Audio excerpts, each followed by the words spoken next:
अगर न्यूज चैनलों को 24 घंटे की जगह एक दिन में 48 घंटे मिलते तो वे सुशांत सिंह राजपूत की मौत की जांच को 48 घंटे कवर करते। बाकी घटनाओं के कवरेज गायब हो चुके हैं। पहली बार नहीं है, कई बार ऐसा हो चुका है और आगे भी होगा।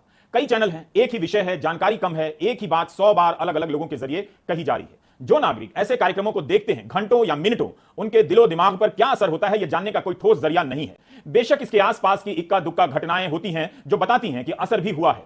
इसे समझने के लिए आपको फ्लैशबैक में ले जाना चाहता हूं। 20 मार्च से 25 अप्रैल के उन दिनों में जब न्यूज चैनलों के स्क्रीन पर तबलीगी जमात की खबरें छाई हुई थी। जरा सी कोशिश करेंगे तो आप याद करने लगेंगे कि उन खबरों को देखते हुए आप किस तरह की बातें करने लगे थे। उन खबरों ने आपके दिलो दिमाग पर क्या असर डाला था। विदेशी पैसा हजम, मौलाना का खेल खत्म, कोरोना की रफ्तार का जमाती ड्राइवर, कोरोना वाले मौलाना पर वार नोटिस 4 बार, देश में कोरोना की कितनी जमात, कोरोना बॉम्ब, अब कोरोना के नाम पर जिहाद करेंगे, जमात के साथ रोहिंग्या भी अब कोरोना बम, क्या खून देने से जमातियों के पाप धुल जाएंगे, कोरोना से जंग में जमात का रोड़ा, मरकज की जिद बनी महामारी, कोरोना से खतरनाक वायरस मरकज, लॉकडाउन के दुश्मन हैं जमाती, लुटेरा साथ देश करेगा बर्बाद। इस तरह के हेडलाइन न्यूज चैनलों पर तैरने लगे थे और इन्हें देखते देखते आपकी आंखों के जरिए आपके दिमाग में नफरत घुसा दी गई। धर्म के नाम पर जानलेवा अधर्म, ये टाइटल हेडिंग न्यूज चैनलों के सांप्रदायिक एंकर जहर उगलने लगे थे। उनके कार्यक्रम में इस तरह की सुर्खियां टीवी के स्क्रीन पर धमाके की आवाज के साथ फ्लैश करने लगी। एक दूसरे चैनल पर यह लाइन आपके दिमाग पर हथौड़े की तरह चोट कर रही थी, आखिर निजामुद्दीन का विलन कौन? आपको लगा होगा कि वहां कोई विलन है जो कोरोना फैलाने आ गया है। यह लाइन भी उन्हीं चैनलों के कार्यक्रम की है। कोरोना जिहाद से देश बचाओ, इस जिहाद का नाम दिया गया। कोई कोरोना फैलाने के लिए जिहाद कर रहा है, कोई प्रमाण नहीं, सबूत नहीं, लेकिन चैनलों ने इन पंक्तियों के जरिए करोड़ों लोगों के दिमाग में जहर ठूंस दिया।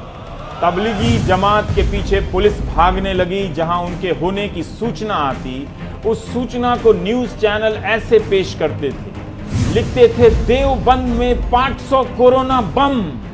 तबलीगी जमात के लोगों को बम कहा जाने लगा। आज आप एक धर्म के बारे में जो भी सोचते हैं उसके पीछे इन पंक्तियों का बड़ा योगदान है। निजामुद्दीन में कोरोना वालों की जमात लिखा जाने लगा। निजामुद्दीन और जमात के साथ जिहाद, बम, विलेन जोड़कर इन्हें आतंकवादियों की तरफ पेश किया गया। इन चैनलों के सांप्रदायिक अफीम को पत्रकारिता और राष्ट्रभक्ति समझकर आप चेतना शून्य होने लगे। मीडिया के साथ साथ ट्विटर पर भी कुछ लोगों ने इस माहौल को विस्तार दिया। उस समय के कुछ हैशटैग भी याद कीजिए, कोरोना जिहाद, hashtag ban Tablighi Jamaat, hashtag जिहादी कोरोना वायरस, हैशटैग जिहादी वायरस, हैशटैग मस्जिदों में सरकारी ताले लगाओ। तबलीगी जमात के कवरेज ने चैनलों को मौका दिया। वो अपने एजेंडे पर आ गए थे। उन्हें इस महामारी से मतलब होता तो ऐसा ही कवरेज अहमदाबाद में ट्रंप के आगमन की रैली को लेकर करते, मध्य प्रदेश में सरकार गिराने और बनाने के खेल को लेकर करते, उस वक्त जब संसद और संसद के बाहर सरकार की तरफ से यह कहा जा रहा था कि कोरोना को लेकर इमरजेंसी जैसे हालात नहीं है। अचानक 18 मार्च के बाद सब कुछ बदल जाता है। उस दिन प्रधानमंत्री ने जनता कर्फ्यू का ऐलान किया था। उसके बाद आती है तबलीगी जमात की स्टोरी। 4 महीने बाद मीडिया ने इस सबसे बड़ी स्टोरी को तहखाने में डाल दिया है। मैं आपको फ्लैशबैक में इसलिए ले जाना चाहता हूं क्योंकि 21 अगस्त को बॉम्बे हाई कोर्ट का एक फैसला आया है। जस्टिस टीवी नलवाड़े और जस्टिस एमजी सेविलकर की बेंच ने जो कहा है, उन बातों को उन चैनलों ने आराम से किनारे कर दिया, लेकिन नागरिकों को वो बातें याद दिलाई जा सकती हैं। कोर्ट ने कहा कि दिल्ली में मरकज के कार्यक्रम में जो विदेशी नागरिक आए थे, उनके खिलाफ प्रिंट और इलेक्ट्रॉनिक मीडिया में बड़ा प्रोपेगेंडा चला और यह छवि बनाने का प्रयास किया गया कि ये विदेशी भारत में कोविड-19 के प्रसार के लिए जिम्मेदार हैं। जहां कहीं भी महामारी या आपदा आती है, राजनीतिक सरकार बलि का बकरा ढूंढती है। तमाम हालात इस संभावना की ओर इशारा करते हैं कि विदेशियों को बलि का बकरा बनाने के लिए चुना गया। भारत में संक्रमण के ताजा आंकड़े दिखाते हैं कि मौजूदा याचिकाकर्ताओं के खिलाफ ऐसी कार्रवाई नहीं होनी चाहिए थी।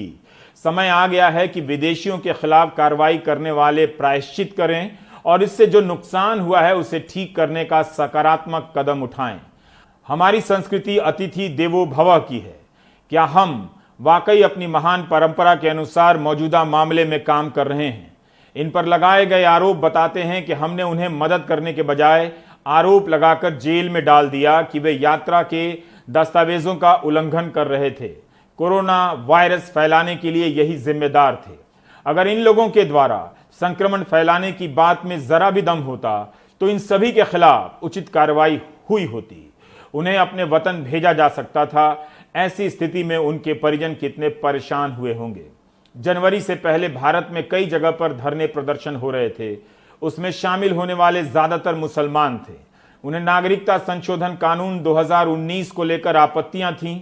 उन्हें लगता था कि मुस्लिम शरणार्थी और प्रवासियों को नागरिकता नहीं दी जाएगी। वे नेशनल रजिस्टर का विरोध कर रहे थे। मौजूदा मामले में कार्रवाई उन प्रदर्शनकारी मुसलमानों के मन में भय पैदा करने के लिए की गई थी। यह संकेत दिया गया कि उनके खिलाफ कुछ भी किया जा सकता है। इसलिए विदेशियों के खिलाफ कार्रवाई के पीछे की मंशा ठीक नहीं लगती। बदनीयती से कदम उठाए गए लगते हैं। बॉम्बे हाई कोर्ट की बेंच ने साफ साफ कहा है कि प्रिंट और इलेक्ट्रॉनिक मीडिया ने प्रोपेगेंडा फैलाया, लेकिन मीडिया प्रोपेगेंडा फैला सके इसके लिए सामग्री कहां से मिलती है? जाहिर है सरकारी जांच एजेंसियों से मिलती है, जिनके पास ठोस कुछ नहीं होता मगर उनके छापे से जुड़ी तस्वीरें होती हैं।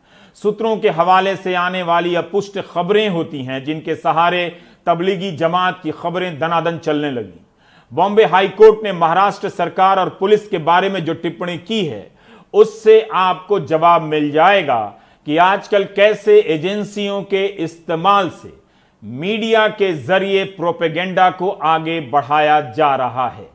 हाईकोर्ट ने साफ साफ कहा है कि इस केस में महाराष्ट्र की पुलिस ने मैकेनिकली यानी दिमाग नहीं लगाया, काम किया है। लगता है कि राज्य सरकार ने राजनीतिक दबाव में काम किया। सीआरपीसी के तहत जो अधिकार दिए गए हैं उनका पालन करने का साहस पुलिस नहीं कर सकी। रिकॉर्ड से लगता है कि पुलिस ने कोई दिमाग नहीं लगाया।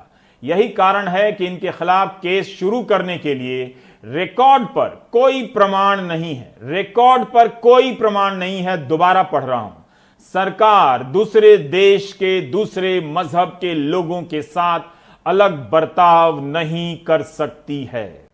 आपको समझना यही है कि मीडिया का प्रोपेगेंडा एजेंसियों के बहाने सरकार और राजनीति का प्रोपेगेंडा होता है। न्यूज चैनलों और अखबारों को तबलीगी जमात के लिए प्रोपेगेंडा की वैध सामग्री जांच एजेंसियों ने उपलब्ध कराई। अखबारों में झूठी खबरों की भरमार हो गई थी उस वक्त। कई जगहों पर पुलिस के ही अफसरों को ऐसी खबरों का खंडन करना पड़ा। तंत्र का एक हिस्सा तबलीग को लेकर अफवाहें फैला रहा था। तंत्र के भीतर का ही कुछ छोटा सा हिस्सा इसके खतरे को समझ गया। जिला स्तर पर पुलिस अधिकारी इन खबरों का खंडन करने लगे। यही नहीं, सरकार ने भी अंतर करना शुरू कर दिया कि जमात का प्रतिशत बताना शुरू कर दिया कि आज के मरीजों में 30% जमात के हैं, लेकिन यह नहीं बताया कि 70% कहां के हैं, कौन हैं। यह प्रेस ब्रीफिंग का हिस्सा हो चुका था। 536 जो लोग हैं हॉस्पिटल में मरकज के हैं, जिसमें से काफी की रिपोर्ट आ गई, कुछ की रिपोर्ट आज और कल में आ जाएगी। तबलीग की जमात की घटना को और वो घटना ना हो उसको कंपेयर करें तो हमने देखा है कि जो हमारा डबलिंग रेट यानी कि कितने दिनों में केस डबल होते हैं वह करीब 4.1 है अभी। वो अगर ये घटना नहीं होती और ये एडिशनल केसेस हमारे नहीं आते तो वह करीब 7.4 डेज होती। आप देख सकते हैं कि मीडिया, सोशल मीडिया मिलकर किस तरह का माहौल बनाते हैं। सरकार किस तरह अपनी राजनीति के हिसाब से उसे मान्यता देती है। ऐसे कार्यक्रमों से आपकी जिंदगी से पत्रकारिता की बुनियादी जरूरत ही मिटाई जा रही है। आपको लगेगा कि यही पत्रकारिता है, जबकि नहीं है। तबलीगी जमात को लेकर मीडिया की यह करतूत अपने ही नागरिकों के एक हिस्से के पीछे हिंसक भीड़ छोड़ देने की थी।